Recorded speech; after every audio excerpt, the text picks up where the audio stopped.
小熊貓說故事嘅頻道。我哋今日嘅故事係和金伯伯去遊河。你哋有冇試過去遊船河啊？又或者參加過一啲遊河嘅活動呢？和金伯伯去遊河，約翰伯寧罕。呢位呢，就係金伯伯啦。金伯伯有一條船，而佢屋企呢，就住喺河邊。有一日，金伯伯呢，正要去撐船遊河，有兩個小朋友就話啦：我哋可唔可以今日嚟一齊去呀？金伯伯就話：可以，但係你哋唔可以吵吵鬧鬧㗎。野兔又話啦：金伯伯，我都想同你哋一齊去啊，得唔得啊？金伯伯就話啦：可以，但係你唔可以喺我架船上邊亂咁跳㗎。貓就話：我都好想搭下你哋嘅船啊。可以嘅，但係呢，你就唔可以追隻兔仔㗎喎。狗都講：喎喎，帶埋我一齊去得唔得啊？得，但係呢，你就唔可以搞隻貓咯。豬都講：金伯伯，我可唔可以都一齊去啊？求下你啦。可以嘅，但係呢，你唔可以喺我架船度搖嚟搖去㗎。咩？仲有冇位可以畀我坐啊？得嘅，但係呢，你就唔可以咩咩叫咯，因為呢，咁樣會騷擾到我㗎。雞都講：咁啊，咁我哋可唔可以都一齊去啊？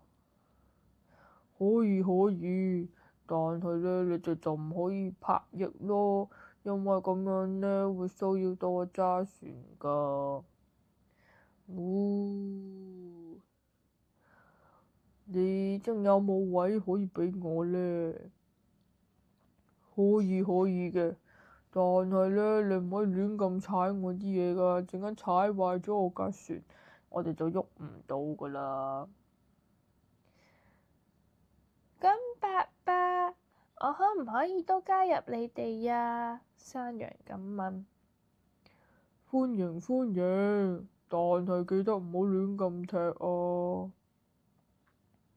起初大家都好開心，但係過咗冇耐，山羊就開始亂咁踢，牛呢又亂咁踩嘢，雞又開始拍翼，綿羊又喺度咩咩亂叫，豬呢就周圍亂咁蕩，狗呢就去騷擾隻貓，貓又走去追隻兔仔，兔仔又喺架船上邊跳嚟跳去。小朋友呢又喺度大吵大鬧，結果架船就反咗啦，大家都跌咗落水啊！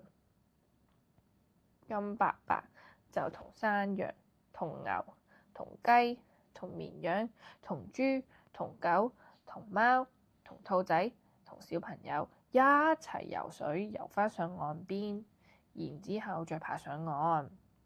等大太陽都將大家曬乾，咁伯伯就話啦：唉，我哋唯有穿過呢一片野地，行到返屋企咯。我請你哋去我屋企飲茶啊！好啊！於是乎，大家都去咗金伯伯屋企飲茶、食蛋糕。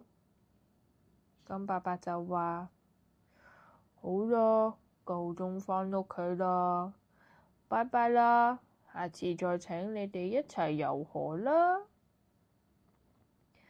哇！金伯伯今次嘅遊河經歷真係好有趣啊！佢叫咗嗰啲參加遊河活動嘅動物唔好亂咁踩，唔好亂咁叫。但係結果呢啲小動物同小朋友都忍唔住佢哋嘅天性，喺架船上面搗亂，結果架船就反咗啦。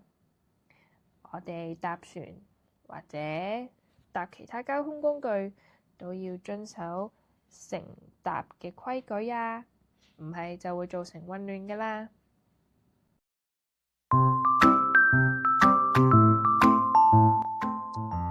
如果你鍾意我哋嘅故事，歡迎你訂閱我哋小熊貓說故事嘅頻道，記得 like 同 share 俾朋友仔啦。我哋嚟緊會出更多廣東話同英文嘅故事，下次見。